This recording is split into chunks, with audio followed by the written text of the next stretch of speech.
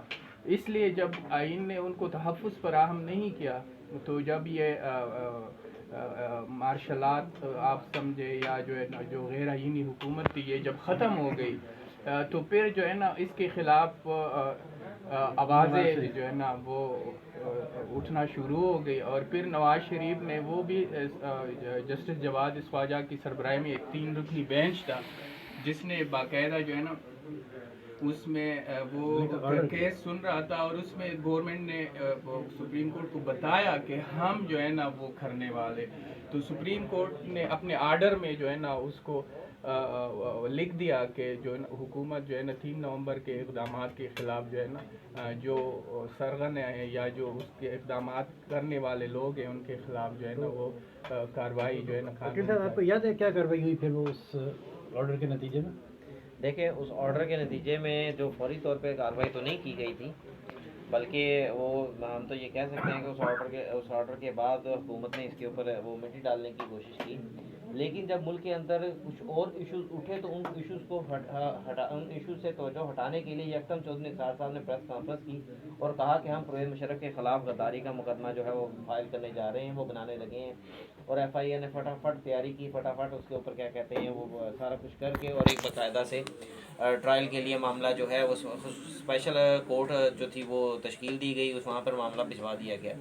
Special court کے اندر بھی جو کچھ ہوتا رہا، میرے خیال سے راشد صاحب وہ بھی کسی سے ڈھکا چھپا نہیں ہے کہ اس چیز کو بہت ایشو بنایا گیا کہ پرویز مشرف صاحب جو ہیں وہ پیش نہ ہوں، کسی طرح سے ان کو بچا لیا جائے، وہ کورٹ کے سامنے جائیں نہ، فرد جرم لگے نہ.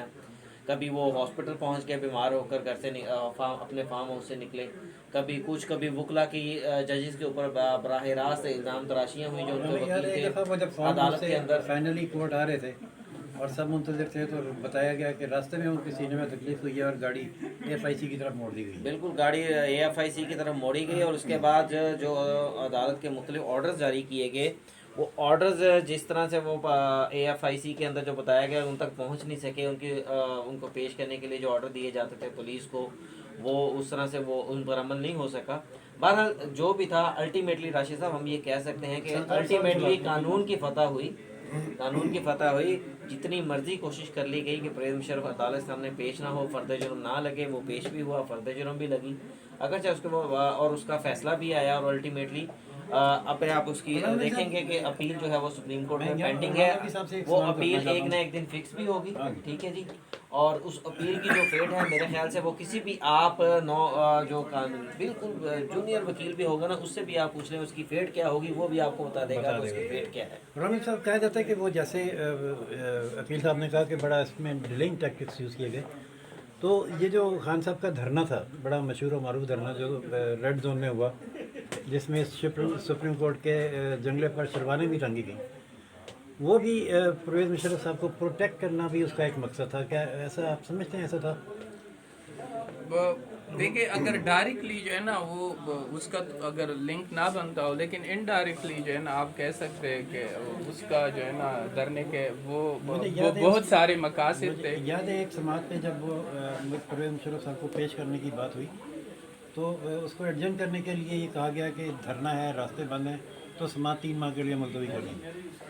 تو یہی میں کہہ رہا ہوں کہ وہ جو چونکہ وہ دھرنے کے بہت سارے عوامل تھے اور بہت ساری قوتیں تھیں جو اس دھرنے کے پیچھے جو ہے نا وہ کار فرما تھی، تو ہو سکتا ہے کہ جو ہے نا اس کے پیچھے جو ہے نا ایک مقصد یہ بھی ہو کہ پرویز مشرف کو ٹرائل سے بچایا جا سکے. لیکن وہ اس کو ہم ڈائریکٹلی یہ براہ راست اس پرویز مشرف کے ٹرائل سے اس کو ہم لنک نہیں کر سکتے. یہ ہم کہہ سکتے ہیں کہ بہت سارے جو مقاصد ہیں ان میں ایک مقصد یہ بھی ہو سکتا ہے کہ پرویز مشرف کا جو ٹرائل ہے وہ کسی طرح سے روکا جا سکے، لیکن وہ نہیں روکا. اور راشد صاحب اس میں معذرت کے ساتھ تھوڑا سا میں ایڈ کروں گا کہ جب بھی ملک کے اندر کوئی بڑا ایونٹ کیا جاتا ہے تو پھر ہم لوگ اس کا اندازہ اس طرح لگاتے ہیں کہ اس ایونٹ کے بعد ملک کے اندر تبدیلیاں کیا کیا ہیں. تو جو ایک جو میجر جو چینج آیا, جو ایک میجر چیز سامنے نکل کے آئی, ابھر کے آئی, وہ یہ تھی کہ پرویز مشرف صاحب کو باہر جانے کی اجازت مل گئی. وہ باہر چلے گئے اس نتیجے میں. تو اس سے یہ دیکھا جا رہا ہے کہ شاید اس سے یہ کہا جاتا ہے کہ جو کہ اس دھرنے کا جو کے مقاصد میں جو بارگین ہوئی, جو اس کے بدلے میں ان کو فائدہ ہوا کہ پرویز مشرف جو ہیں وہ بیرون ملک ان کو جانے کی اجازت مل گئی. اس سے پہلے جو اس ٹائم کے پرائم منسٹر تھے نواز شریف صاحب, ان کا بالکل سخت موقف تھا کہ یہ باہر نہیں جائیں گے, لیکن الٹیمیٹلی وہ اس پوائنٹ کے اوپر انہیں سرنڈر کرنا پڑا اور پرویز مشرف جو ہیں ملک سے باہر چلے گئے. لیکن اس کے باوجود کیس چلتا رہا. یہ بالکل اس کا جو تھا نا, اس کا ایک رزلٹ تھا دھرنے کا. جو باقی چیزیں ہوئی وہ بیک اینڈ پہ ہوئی ہوں گی, مطلب جتنی بھی کوشش ہوئی, لیکن یہ کیس اپنی جگہ نہ صرف قائم رہا بلکہ اپنے منطقی انجام کو بھی تمام تر رکاوٹوں کے باوجود پہنچا. اور اس میں جسٹس سیٹھ وقار, جنہوں نے آئین کی بالادستی کو برقرار رکھتے ہوئے ایک بڑا تاریخی فیصلہ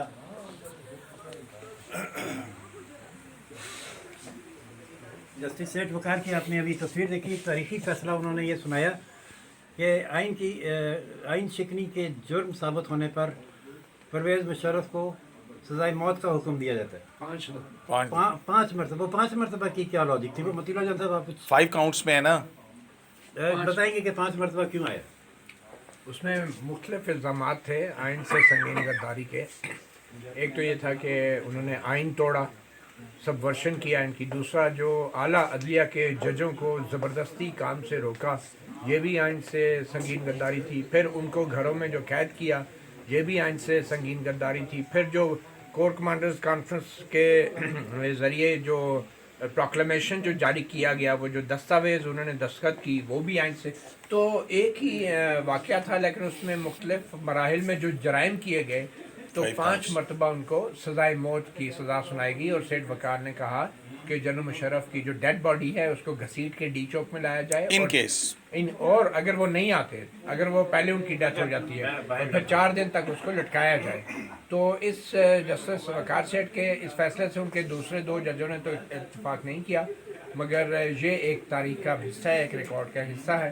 اور لیکن مطیع جان صاحب 2 ججوں نے جس بات سے اتفاق نہیں کیا وہ صرف گھسیٹنے والی بات ہے. سزائے موت 2 ججوں کا متفقہ فیصلہ ہے جو کہ ویلڈ فیصلہ ہے, لیکن لاہور ہائی کورٹ نے اس عدالت کو ہی ایک آؤٹ آف جورسڈکشن پٹیشن سماعت کے لیے مقرر کر کے کالعدم قرار دے دیا. اس کی کیا آئینی اور قانونی حیثیت ہے غلام نبی صاحب؟ دیکھیں وہ لاہور, دیکھیں ہائی کورٹ بذات خود جو ہے نا ایک کانسٹیٹیوشنل کورٹ ہے, اور ان کی جو 199 کی جو آرٹیکل 199 نے جو اختیار دیا ہوا ہے, تو وہ بہت وسیع اختیار ہے. تو وہ اس میں انہوں نے اگر ایک ججمنٹ دی ہے, وہ ججمنٹ یہاں پر سپریم کورٹ میں سب جوڈس ہے اور اس کا فیصلہ ہوگا.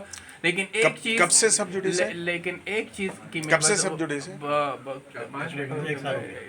1 سال سے زیادہ ہو گیا, 2019 سے.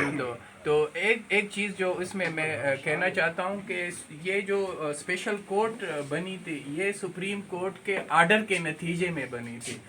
لہٰذا جو ہے نا اس ایک پوائنٹ پر میرے خیال میں کہ جو لاہور ہائی کورٹ کا جو ججمنٹ ہے اس کو کالعدم کیا جا سکتا ہے کہ وہ سپریم کورٹ کے حکم پر جو ہے نا وہ اسپیشل کورٹ وجود میں آئی تھی. سپریم کورٹ کے حکم پر وہ اسپیشل کورٹ وجود میں آئی تھی, اور اس کو کالعدم قرار دیا جانے کا فیصلہ اس قدر کمزور ہے کہ خود جن کے خلاف فیصلہ آیا ہے, انہوں نے بھی, جن کے حق میں یہ فیصلہ آیا ہے, وہ بھی اس پر اتنے زیادہ مشکوک ہیں کہ انہیں پھانسی کے فیصلے کے خلاف بھی یہاں اپیل فائل کرنا پڑی. وہ اپیلیں کیوں نہیں سماعت کے لیے مقرر کی جا رہی, یہ سوال ہے جو پوری قوم سپریم کورٹ سے کر رہی ہے اور جاننا چاہتی ہے کہ ان کی سماعت کب ہوگی. اسی کے ساتھ اجازت دیجیے غلام نبی صاحب کو, عقیل انجم صاحب کو, اور راشد بھی کو, اور روشن پاکستان نیوز سے لائک, سبسکرائب اور شیئر کرنا نہ بھولیے گا. اللہ حافظ.